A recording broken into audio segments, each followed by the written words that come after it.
Hello and welcome to episode 86 of Things I Learned from Barry Harris. And today I thought we would discuss, since in one of the previous episodes we talked about A minor 7, I thought we would talk about today A minor 7 flat 5 or A half diminished, or as Barry likes to refer to it as C minor 6. So, A minor 7 flat 5. This happens only in one key, the key of B flat. It's the 7th of B flat. Not to say that that's the only place you're going to use it, but it only happens in one key, B flat. So when we did A minor 7, I think we only talked about two places, but an A minor 7 diatonically is on the 2nd of a key, which is in G. It's on the 3rd of a key, which is in F, but it is also on the 6th of a key, which is C. So there's three places where there's a minor 7. Which means they're different. A minor 7 is not A minor 7 in all those different keys. It has there's a different reason to play it. A minor 7 flat 5, it's the 7 of one key. That's it, diatonic. In the key of B flat, it's found on the 7th degree. Now, a lot of times, it's used for if we're doing a minor 2-5, or if we're going to play a 2, going to a 5, going to, let's say, in this instance, it would be G minor. Now, the benefit of knowing that this A minor 7 flat 5 is not just A minor 7 flat 5, but one of the chords along Barry's C minor 6 diminished scale of chords is so that you could do things like, it's not just one stagnant chord, you're able to move it. So the first thing that you have to know about A minor 7 flat 5 is that it's C minor 6. C minor 6 diminished. So you have to know A minor 7 flat 5, you have to know it in your drop 2s, which is what I'm playing now, 4 consecutive strings. You have to know it in drop 3s.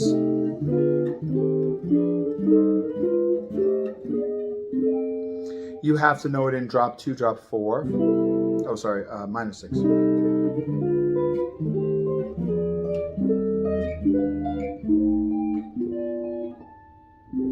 These are really beautiful. You have to know it in, everything we practice. So, for instance, C minor 6, you also have to know it in thirds.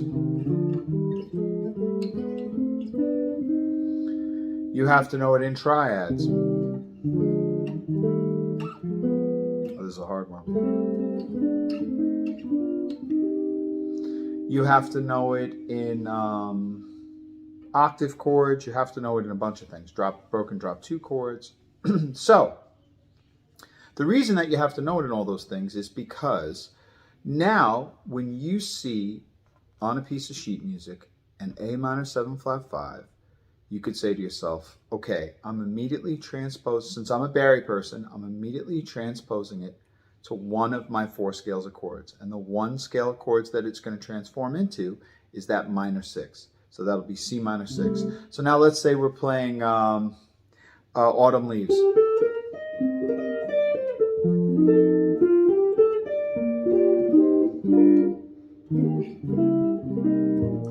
There's your A half diminished, right there. So right from here we say, okay, what can I do as either a accompanist or somebody who's comping to make A minor 7 flat 5 interesting, or to better put, to improvise on A minor 7 flat 5. Now, if I just look at it as a stagnant chord, I can't do much with it. But if I look at it as this chord that comes from this 8-note scale, there's a lot I can do with it. For instance, I can play just a couple of inversions up in drop 2, and it sounds pretty. So let's do it again. So do do do do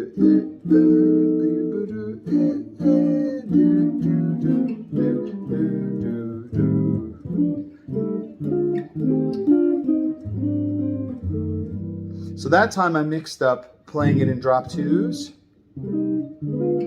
I threw in some thirds. And I ended on a D7, but the tritone D7, which is A flat 7. But do you see? So now I'm moving within a scale. And I was doing it all with the scales, with the chords before it too, but I just want to primarily focus on the A half diminished. And that was just moving parallel motion in drop twos.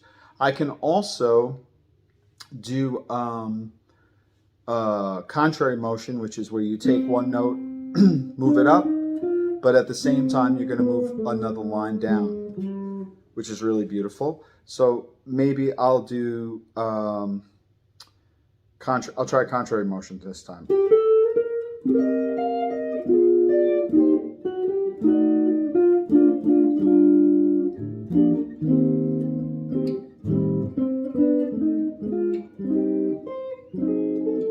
So that time I did contrary motion.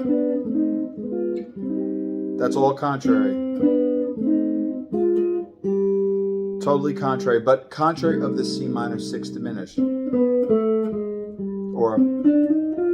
So that's really beautiful. Contrary motion is beautiful.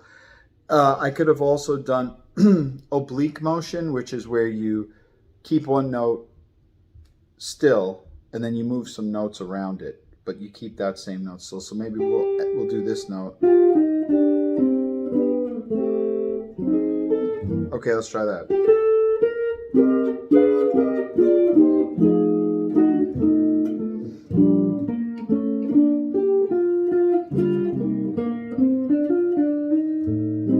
And then we'll say, it wasn't the greatest thing, but that's oblique motion. One note moves, one note. So we did parallel, where we were moving all the drop twos. We did contrary, where we played a note down and played a note up at the same time. So you start to see all the little things that you can do on that A half diminished.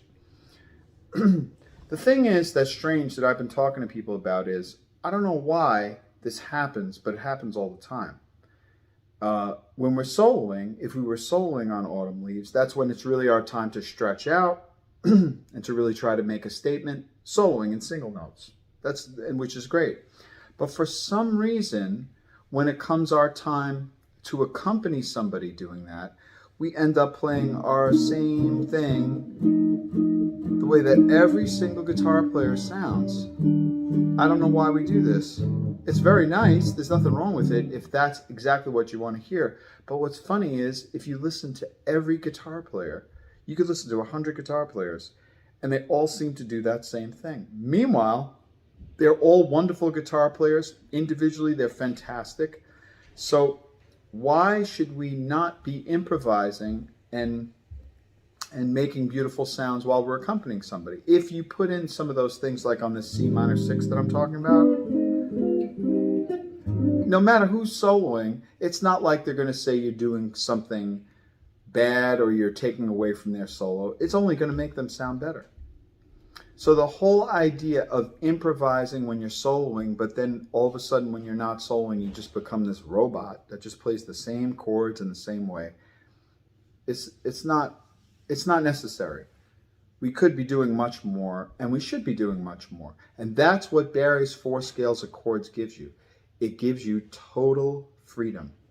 And by freedom, I mean, if I know this A half diminished is not just one stagnant chord, but actually comes from one of his 4 scales of chords, and in this case, it comes from C minor 6, that means everything I know how to do C minor 6, I can put into here. Everything. As long as I resolve it into D7, which then resolves into G minor 6.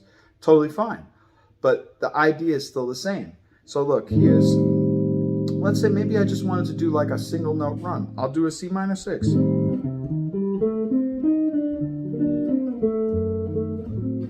So here's my A half diminished. I'm going to play C minor 6 straight up. C, flat third, 5th, 6th. C again, flat third. I came down a half step and I ended on a D augmented. So let's see if I can do that.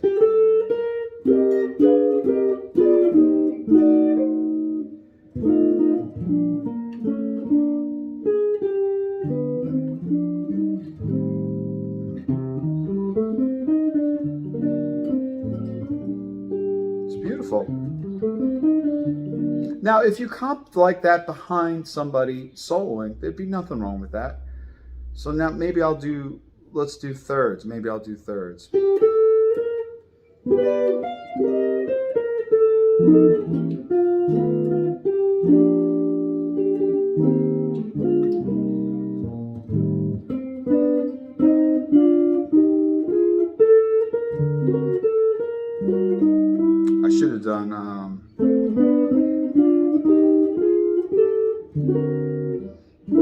that's C minor 6 and thirds. So sometimes you'll even play a chord and then put in some drop twos around it. But every one of these notes that I'm playing comes from that 8-note scale, C minor 6 diminished.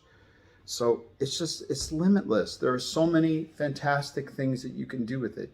And every person that knows about this system that plays, what's amazing about it is I can hear them play and I know what they're doing in terms of what scale they're doing, but maybe I haven't practiced that way, or maybe they know thirds better than I do, or maybe they know their triads better than I do, and they do something really unique with the triads. Maybe they borrow a note on a triad or something. I mean, there are so many.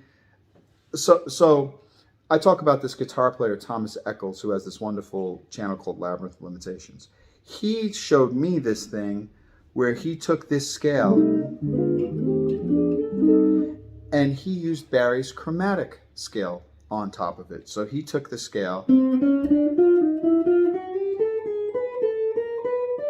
and put Barry's idea of his chromatic scale, which is whenever you get to a half step, you use it, but then whenever you have a scale tone and there's no half step in between, you jump up to the next scale tone. So his C minor 6 scale, which is,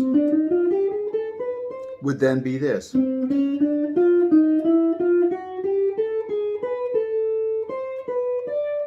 Which is beautiful. Wait, did I do that right? Oh, wait. That's it. So it's really beautiful, but he does it with chords. Oh, wait, so it would be this.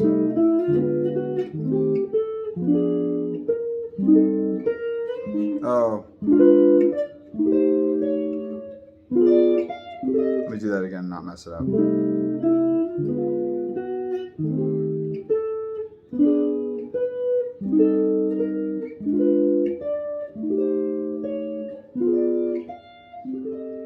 So pretty. So you could think of doing, here's A half diminished. Here it is here. I'm going to try to do that.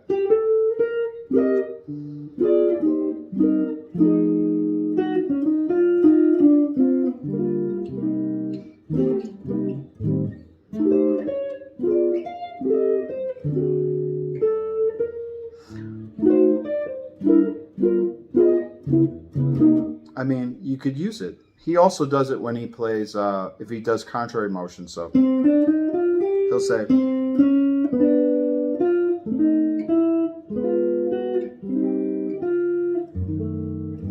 also beautiful. Let's see.